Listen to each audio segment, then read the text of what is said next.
you're telling me you want to tax me. Already, that mindset that people have is that what I have is already not enough. Why do you want to take from me? But that's the way they make their money. They are not starting to tax you. If you were not paying taxes before, you were cheating those. That's very, very true. Even all of these times that you've been taxing us, how many roads did you fix? So you're saying that in this Nigeria that everybody is complaining about, there's no one, you buy any millions. It's your civil responsibility to actually pay tax. I don't understand.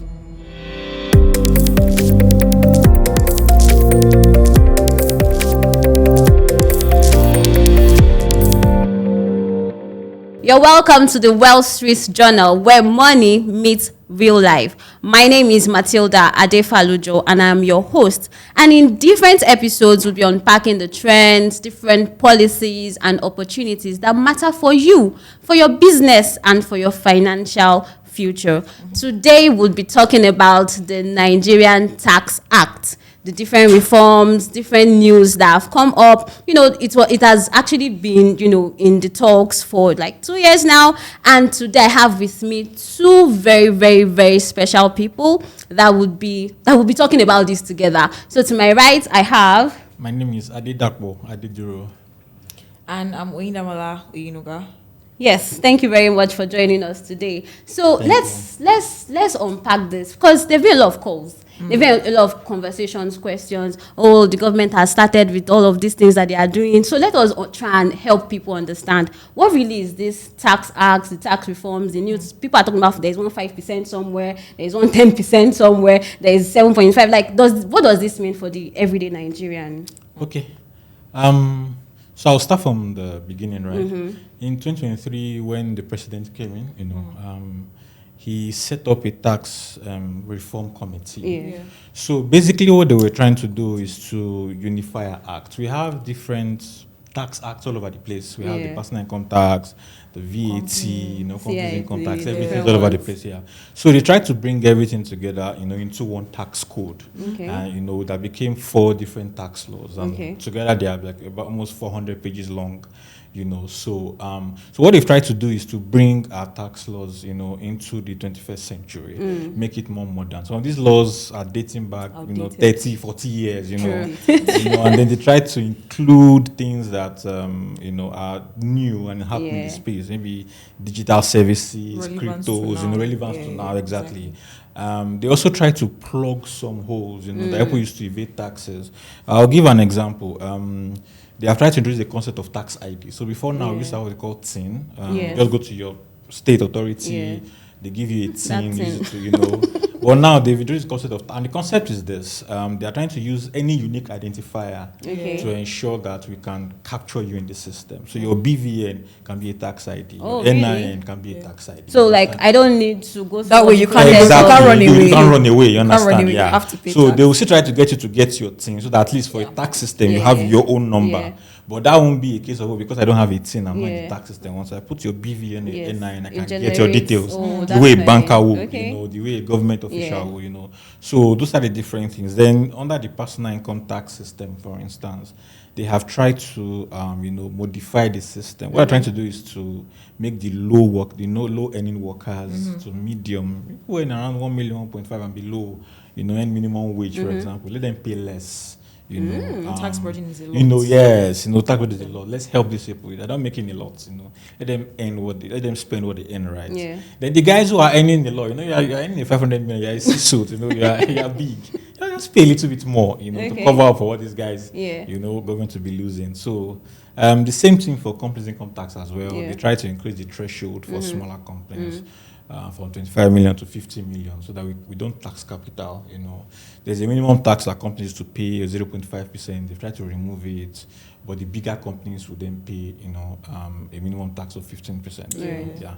So basically, what the law is trying to do essentially is to remove, as much tax evasion as possible, plug the holes, bring people into the net, exempt low-income workers, and then make sure that our tax code is well unified. Thank you very much. I want Oyinda to help us break this down further. That is, what did we have in existence before? What do we have now? And why do you think that a lot of people have been why do you think there's this uproar about, maybe it's higher, or there've been a lot of conversations about higher. So like, just help us break it down. What did we have? What do we have? And why should people not think the way they currently are. Okay.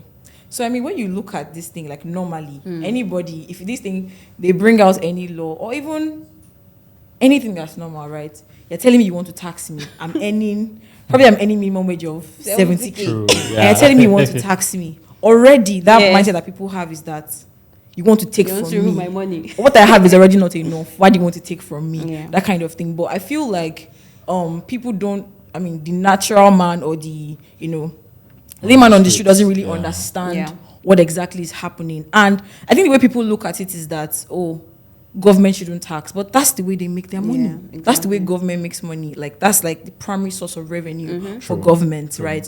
And if you are a Nigerian, you breathe the air that's in Nigeria. You benefit from public goods. I mean, road, transport, bridges, different things. You have to pay tax. And that's what people don't understand. So when, all of this came about, you're hearing uproars, why are they taxing? What's the government doing this? Meanwhile, it's your duty, it's your responsibility as a citizen to actually pay tax. So if you're going down to the breakdown of things like personal income tax now, prior to now, I think like looking at the band and looking at how everything has been structured, it's kind of better, right? For people who earn less. Because just like what Dapo said, people who are earning less already, remove them from this. Like, so wait, you're saying that they're not going to be taxed? So, So for individuals who are earning, less than 800,000 naira annually, they're exempted from tax. So if you're looking at 800,000 naira annually, you're probably looking at around like 66,000 or close to 70,000 minimum wage basically. Anyone that's earning less than minimum wage on a monthly basis, be exempted from tax. And then the bracket kind of increases like that. But if you compare it to what we had, what was applicable in the current tax, because this is effective next year, January 2026. So what is applicable now? You have a band of 17 and then increases to 11 to I think 15 and the likes of that. 20, but now we have literally 0 and then it goes to 15. I think 15 and things like that. So it's kind of it focuses on people who earn higher, let them pay more. But you're earning, your salary is minimum wage, you're exempted from tax bracket. So it's eventually looking at things, it's actually better for you. But then I think people should have it in mind that you have to pay tax.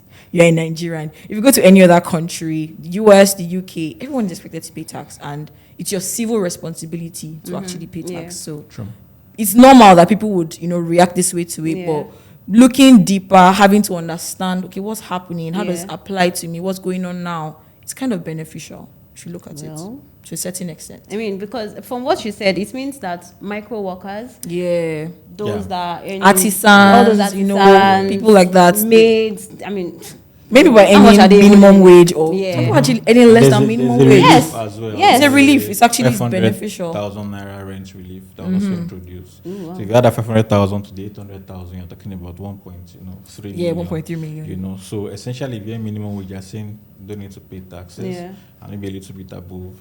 And even those who earn higher than minimum wage, up to a certain extent, would also pay lower taxes. I saw that. You're supposed to pay lower. Yeah, exactly. So for most corporations, I think what we need to separate is there is a tax evasion separate part. When people say, they start taxing me, they are not starting to tax you. That's always been You understand? If you were not paying taxes before, you were cheating those. That's very, very true. That's true. So it's not from no tax to tax. No, we are saying people who are under the tax system, who are earning low, we are exempting them. If you're not paying tax, it means you've been going for free. That's true. That you should have been and then the burden of tax is now on other certain people. Yes, on certain people. Exactly. Meanwhile, it's your civil responsibility. You have to pay tax. So what I'm seeing now from this conversation and this explanation, how is the government making their money? Because it looks like, some persons don't pay, some other persons let's reduce, and then we're now increasing. I think it's 24 to 25%. So how are they going to be able to make their money? Okay. So what and that's one of the reasons why they did this unified tax code, right? They are trying to look at the different ways people have been, dodging taxes, and trying to make sure that many more people come into the net. That makes sense. Like I always say, if this tax code is well implemented, which has always been the issue in Nigeria, right? If it is implemented well, then it means government to make more money, not necessarily by taxing people more, but ensuring that everybody pays their fair share. That's true. And then they're also looking at methods to make people who are a bit, more well-to-do pay a little more taxes.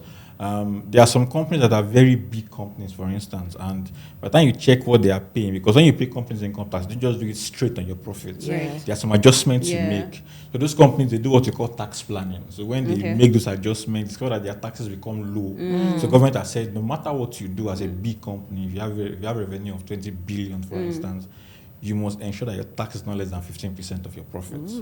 So those kind of people will pay those more. People who earn a lot more salary, who are going to be paying more personal income tax. We use that one to augment, And the idea is this: if this code works, generally not only in terms of tax but policy-wise, and we encourage businesses, it means people will get more income, and then naturally more taxes will follow. So I think, that's the way government intends to. So how do you now think? Because I like where you took it. How does this new reform affect salary earners and businesses? Because I mean, I understand that they would not. Some persons will not be paying as much, but then the people that will be paying more. How do you think this is going to impact their businesses? Maybe translation of costs to their customers and salary earners generally. Okay. You want to Okay. So I mean, for salary earners, it's looking at. I mean, they are the ones that are faced with personal income tax, and therefore companies on the bit of company income tax. So for salary earners now, so looking at maybe the range of those who are low income earners, probably you're earning like 80 to maybe 200K, monthly, or generally whatever the bracket is. Or I feel like it's more of a relief, right, to them, because now their taxes are kind of lower, at least marginally lower than what was obtainable before. And then for businesses now, the tax rate is reducing from 30% to 27.5%. So that 2.5% actually does help, to a certain extent, to try to reduce their costs. Because looking at businesses and looking at how, things have been in Nigeria for quite some time, or even, for a very long time, costs pressures have been hitting businesses hard and still continue to hit businesses. So that relief from that bit still, helps a great deal. And we may even see, I think you can just continue from what you wanted to. So maybe we should just do a little bit of history, right? Okay. Or maybe not history, but that's what still obtains to background. That's true. We are saying history. So currently, what happens on the personal income tax regime? You have your salary or earnings if you're a salary system. We have what you call the relief allowance, constitutive allowance, CRA. But it's just called the relief so that we don't go into technical terms. It's at 20%. So you're allowed the exemption of 20%. And then there are other reliefs, some things that like your pension. When you pay your pension, if you subscribe to a housing fund, for example, or maybe a mortgage, they will allow you to take those exemptions. The rest is now taxed. This is interesting. And this is now taxed. This will happen until December 31st. Okay. So the major changes is from January 1st, that relief allowance is now removed. So that 20% is removed. There's now a rent allowance of 500,000 naira. And then the band at which we tax the the remaining of your salary or earnings or what is left is now expanded. Okay. At the lower end. So what we used to have the first 300,000 at 7%, the another 300,000. Because Nigeria's personal income tax system is graduated.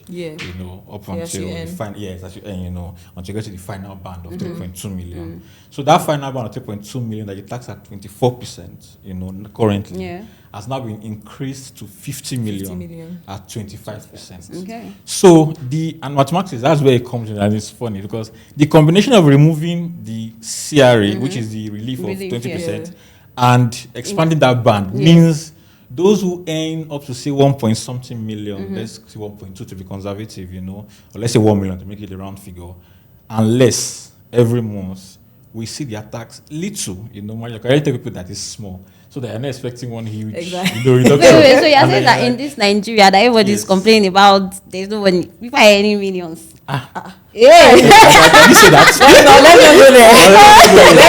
People are earning millions in this Nigeria. Okay, let's so you are any, if you get a millionaire, right? Anyone will go and sing up to that level. Let's give you something. Give you something small. And if you earn above that, you're a C-suit. So if you never C-suit, you're a tech worker, you're oil and gas. You big men there, you know. Oil money. You know, and you're earning, 2 million, 3 million a month, far as Nigerian standard is concerned, you're a big man, you're in the upper class. Of course you are. are. So pay a little bit more. That little bit more, the more the money goes up, the more the little bit more begins to increase. Okay. So I can imagine maybe banking, I don't know, somebody, any 1 billion naira, their own little bit more is going to be probably my own annual salary. Yeah. So the idea is to use them to marginally take care of those people that are going to be losing, especially the states, because your personal income tax goes to the states. It's actually a mathematics thing. Yes, that's small 1%. It's a lot. Has a lot of impact. Especially since we are widening the tax bracket too. That makes sense. So, good. Yeah, so I was saying it's just the way the communication has been sometimes, I wish, and thank you to Meristem for this kind of podcast, where people get educated and see government is not coming after you. Those people who are evading tax are not people who should be focusing on, people who should be talking about and making it look as if, government is coming after them. Everybody should pay tax, it's your duty, and then we can now subsequently hold government accountable. It's not easy, but that's how it should be. Not because you want to use tax evasion to get back at government. It's unfair to those who are paying. So I think that even in line with the education that you just mentioned, it's important to also stress something about VAT. And then there's another 5% that I've been hearing whispers about here and there. It's 5%. Why are they adding 5%? So I want us to stress the fact that VAT is not going to be increased. I know that they were supposed to increase it. It wasn't at some point. There were conversations. So I want us to let our viewers understand the fact that your VAT remains at 7.5%. But then let us talk about that 5%. What is it? Okay, So the plan was, as you said, to increase VAT from 7.5 to 10%. We have one of the lowest VAT rates in the world. VAT is one of the ways government, because indirect tax, nobody's your permission. Once you buy something, they charge you, and you pay it. So it's an easy way for government to make money increasingly in the world. So they wanted to up it to 10%, but it became a big national. I think that's where even the whole national tax. Those people that are already struggling with smaller disposable, it was a big deal, and that was stepped down. But the 5%, right? So we've had a law, we call it the FEMA Act, the Federal Road Maintenance Agency Act, right? The law has been in Nigeria for like 20 years plus. Like 2007. Yes, thereabouts, yes. And the law had an amendment that introduced a 5% road maintenance levy on petrol, diesel, and other fossil fuels, right? But it was never implemented. The reason being that Nigeria already subsidizes fuel. So if you are subsidizing fuel because I think the cost is high, you want to help people, there was no point in the tax, you understand here. So, but now we are done with the subsidy regime. That makes sense. Well, we are done, right? Because that makes sense. so everything is now, market. Market. I think she will give us more. So government is saying they want to bring. It's not new. That's their defense. This is not something new. That has been the law, and this law is harmonizing. Taxes already have. So let's bring it to the new tax code. But they now put a proviso that it's not going to start the way other provisions will start. The federal minister of finance has to issue a regulation, like a gazette, specifically saying so date this 5% surcharge will start. So what's even the 5% surcharge? It's just a 5% addition on the retail price of some fossil fuels, PMS, which you call petrol, AGO, diesel, and the rest. So when you go to a filling station and you buy fuel, say at 1,000 per liter, just a round figure, and you buy 1 liter, then they will add 5% of that on it. So that's 15 naira, I guess. So you pay 1,015 naira, 15 naira will be given to government. So they want us to maintain the roads and our transport network. But when it got to social media, it became a big issue. Pushback. There's a pushback. So they had to clarify that we have no intention of commencing with this in January. That's why I put the proviso there that, at a later date. When later? We don't know. In February? Like 10 years time. So it depends. So people can rest it at least for now. Inflation is just tempering down, I believe. So I think they don't want to put something that will make things jack up again. So I'm trying to put myself in the shoes of individuals, the everyday Nigerian, and they're looking at it from the viewpoint of, even all of these times that you've been taxing us, how many roads did you fix? Right. So if you are saying that you want to bring up this 5%, I know it's not new. I know you said it's not new, but if we are going to be implementing it and passing it into law, so like, how sure am I that you're going to actually use it? So that's the problem. I think that's like one of the major things that has really crippled the country's tax system in terms of implementation, the right implementation. Because even when they introduced these laws, many of like the responses that you get from people, everywhere is, how are we sure that all these monies that you're collecting is eventually going to be used for the right cause? The 5% that was mentioned, are we sure that we're going to use it to actually put on roads and stuff like that? But that's now left for the government. Yeah, it's very lofty and really nice to structure a tax system actually expected and should be done, because we had significant problems, and other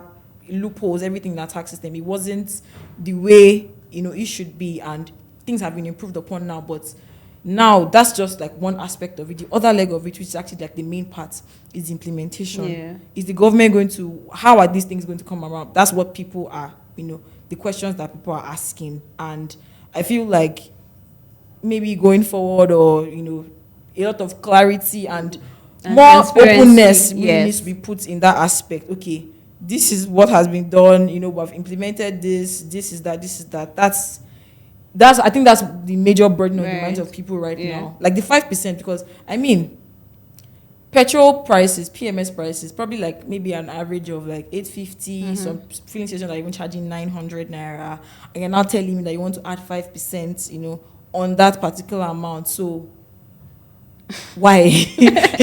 Why? And then you're saying, okay, it's for development of roads, this construction, that construction, and ensuring, things are basically, road systems are better and stuff like that. But how are we sure that the money that has been taken is actually going to be used for that? And I think the government just really needs to come up with a lot of clarity and, I don't know, putting the right things where they are supposed to be, basically.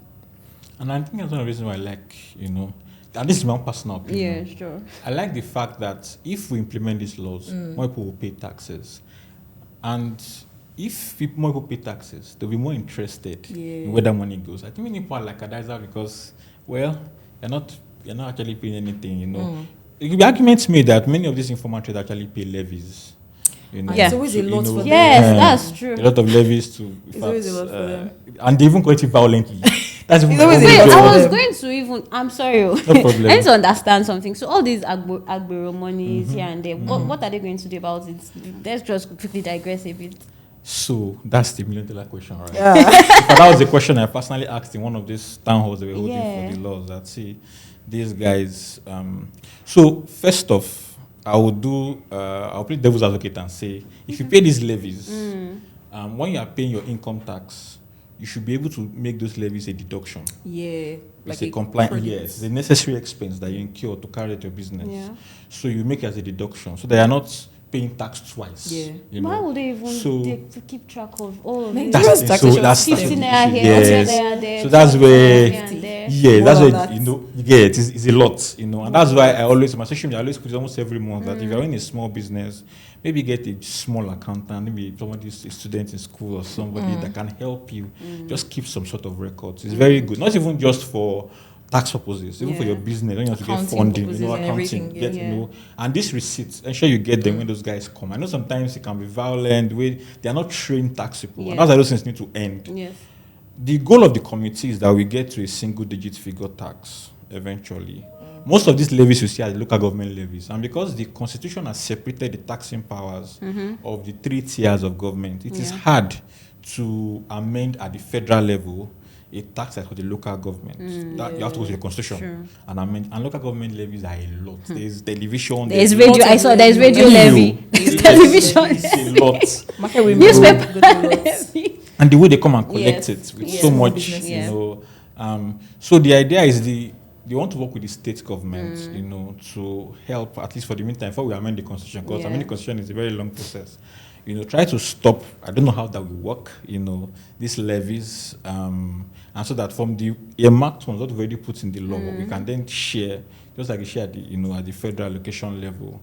but it's something, it's not easy Yeah. to implement. You know, Yeah. most of these guys are used. So what I would just say, like I said, is if those people tax you at this level, you pay your income tax, ensure you deduct it, so you're not paying taxes twice. You know, yes, and hopefully that can provide some support. Yes. Thank you. Another question I want to ask, I think is very, very important to ask, is still on this 5%, is that, I know you kind of alluded to it already, which is petrol prices are at the level that they are now, and we're already starting to see scarcity of fuel right now. So there's likely to be an increase. So that on one hand. Inflation has been reducing. So if and when this 5% is, when it comes up, what do you think the impact is going to be on inflation? Do you think that we're going to see likely like a reversal of the trend of inflation that we've already started to see, So this is actually a very serious question. It is. Are we going to see? We don't know when it's going to come Yes. up, maybe later in 2026 or like you said, February. Yeah. Who knows? It could be just immediately, right? But obviously, what's inflation? It tracks the general price level of goods and services within a region, case in point, Nigeria. And obviously, if we have that, 5% come on board eventually, and then we start seeing the impact on fuel prices, it's going to obviously increase transport prices, and we'll see it in, inflation numbers. And that obviously has an impact already on individuals who are struggling with, tighter disposable incomes. It's going to affect, us, at least, even, it's going to affect us generally. It's going to be a problem. So everything has like that spiral down effect. Once you see the 5% up on board, and even though the money is not coming to the companies like these downstream players, it's going eventually to the government, but the individuals, the commuters, businesses, they're the ones who are going to bear the brunt of all of this. They're going to be paying higher, and we're going to see it eventually feed into, inflation prices. Yes, that's been on the downtrend, and, there are factors that are causing, that decrease, but we're going to see that impact definitely on companies, on individuals, on inflation level, on price levels generally. So, but another thing that just came to mind is, if and when, if and when this comes up, and since they've said that it's road development, I remember I traveled to, where was it now, Ilorin last year, and I saw a lot. The roads, and then I saw a lot of trucks, all these trucks that come from the north. I saw a lot of them literally parking their trucks on the road. So I believe that if this comes up and they're able to implement, so back to implementation, what we would likely see is maybe a reduction in food prices, because everything comes together. So, but this is more like a long-term thing. It's long-term. Because infrastructure projects and all of that in Nigeria, or even generally, they are long-term projects. It's not something that will happen, within the short term. And yes, that could have like a benefit in terms of it would reduce transport time. Transport costs, and even the amount of things that get spoiled on the road too. All those, like, to shorten transport time, basically, reduce maybe losses in the process of movement, and the roads are smoother, they are better.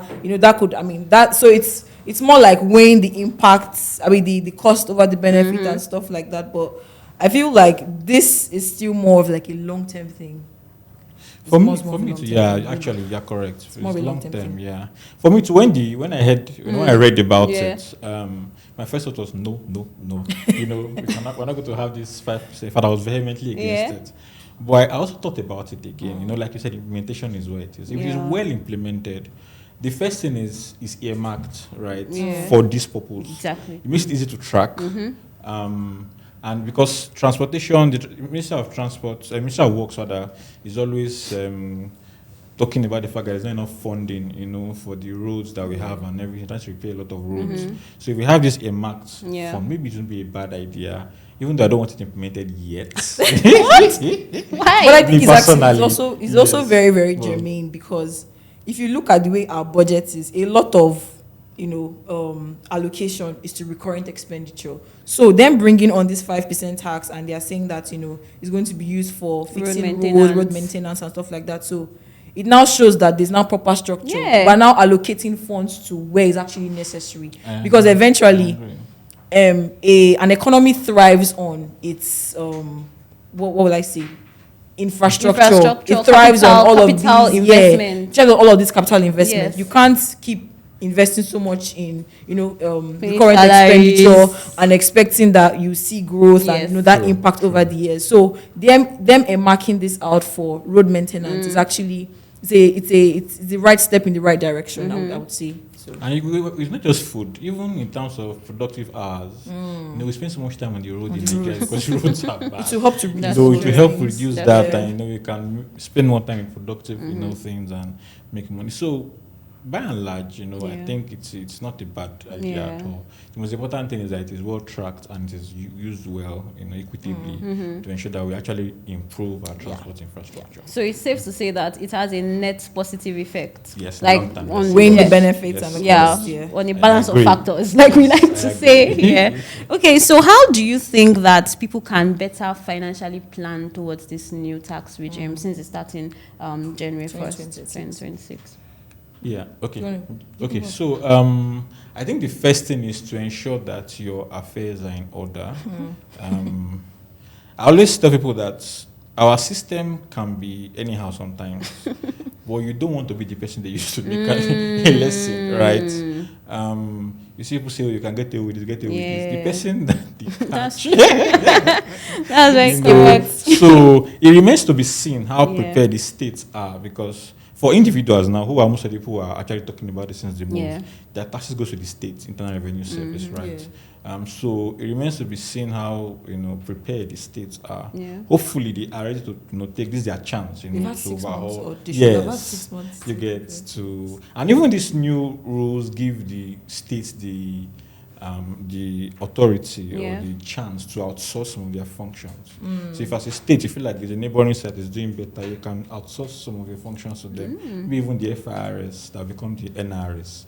We did emphasize that. On that. It's going to it's going to change. But I think first make your affairs in order. Make sure you have your tax ID. Get your tax ID. It's very easy. Most states are now, they have like this online portal that you can go to, just Google it, and then register. Most times it takes 5 minutes. Oh, really? And supply the IDs to the relevant people, and then try to assess and see how this affects you. For instance, one of the things that is changing is capital gains that used to be taxed at 10% will now be taxed at income tax rates. So if your income tax rate is 30%, capital gains will now be taxed at 30% instead of 10%. So you have to start looking at that. Are you someone that you're into selling of certain things? Financial services, there's some exemptions that you can look at. For instance, for shares, which is a capital item. If you sell up to 150 million and the proceed is no more than 10 million, it will be exempt from tax. So you can play around those kind of, exemptions. The threshold, for taxing companies now is at 50 million.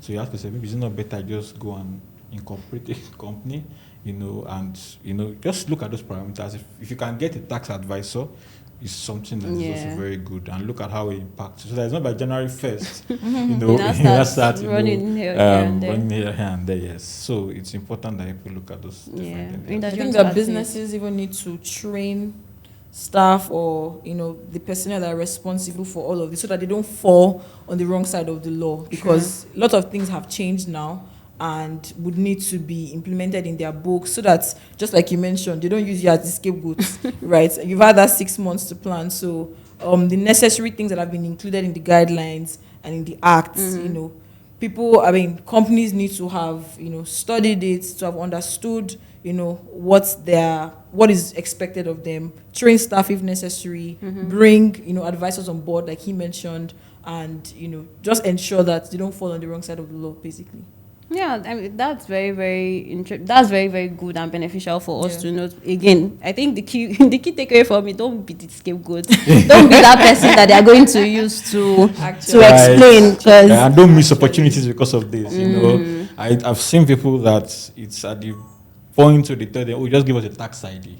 Because people are always surprisingly go to other countries and see the way they take tax. It's like, as I say, there's a saying that, there are only two certain things, right? Debt and taxes.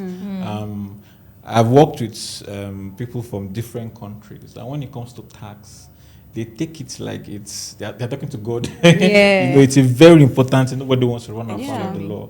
And people lose opportunities when they ask you, bring evidence of your tax so you can get some kind of funding or grant. They have to start running out of skelter, looking for who they can miss to help them. So it's good that you have a business, you are compliant, from day one, so that you can rest easy any day, anytime. Anybody meets you, I'm compliant, I don't have any issue. So, I'm going to latch on what you said last. So, do you think there are any opportunities that people can just, be aware of from this tax reform, so that people know that it's not all, it's not bad, it's just like we've established already. Okay. But what are the different opportunities that you think people can, be aware, or they need to be aware of from this reform? There's opportunities here and there. For instance, there are some exemptions for people in the creative industry in terms of their employment taxes, right? So if you are an employer or someone going into the creative industry, you can check that out and see if you qualify. There's something called a labeled startup. If you're a startup and you meet some conditions, you've not been exempt for more than 10 years, your capital is at a certain level, you can have tax exemption. You won't pay companies income tax. But you have to register with NITDA. NITDA is the agency in charge of, overseeing all these startups. So if you have such startups, you can also enjoy some tax exemption. There's a new economic development relief that's giving maybe 5%, up to 5% of the taxes as exemption. If you meet certain criteria, invest in certain industries, want to grow in Nigeria. And then if you employ certain low-income earners, people don't earn more than 100,000, you can take their 50% of their salary as a further deduction of your reduce your taxes. I don't understand. Okay, so say you're a company, you employ 2 people who are earning about 100,000 naira, just to make it simple, and then the tax you're supposed to pay is about say 2 million naira, right? You can further reduce that tax to 1.8 million by deducting, or 1.9 million, by deducting 50% of that 200,000 you're paying them, you understand, and reduce your taxes further. So they're trying to stimulate, companies to employ more, Somebody was saying, does people now make sure their salary of these guys don't increase? And I said, I didn't see that. No. But I understand. So there are different. Like we also talk about the CGT, capital gains tax shares. We are investing. Can invest in the Nigerian exchange. Crypto. So there are some exemptions for people up to 150 million. So definitely most retail investors, right? Yeah. So if you're looking at investing, you can look at shares. State bonds are now exempt from taxes. So you can look at bonds, as federal government was always been exempt. They've added states now. So you can look at those areas at places you want to invest your money if it's good for you. So it's important when people are investing, they also look at the tax implication of those investments and how they can help them. So there are opportunities here and there. So I think the important thing is education, enlightenment. Business needs to be aware. People need to don't just go away with the headlines. Don't just run with the headlines. Exactly. Don't run with the headlines. They want to sell. Exactly, because you would see new tax to add or to remove so, and you're like, hey, my tax, my money, this go, hey, calm down. Like, just really calm down and understand what is going on. Ask questions. Speak to people. You don't even know. See, let me tell you something. That girl that is in your house, that is in your street, that she might understand all these things better than. So just ask questions. Like, what do you think about this? Engage in meaningful conversations. So thank you very much for being here today. So that's it on today's show. If you enjoyed the podcast, if you enjoyed what we had today, please make sure you like, comment, subscribe. Until we catch you next time, keep investing and be good.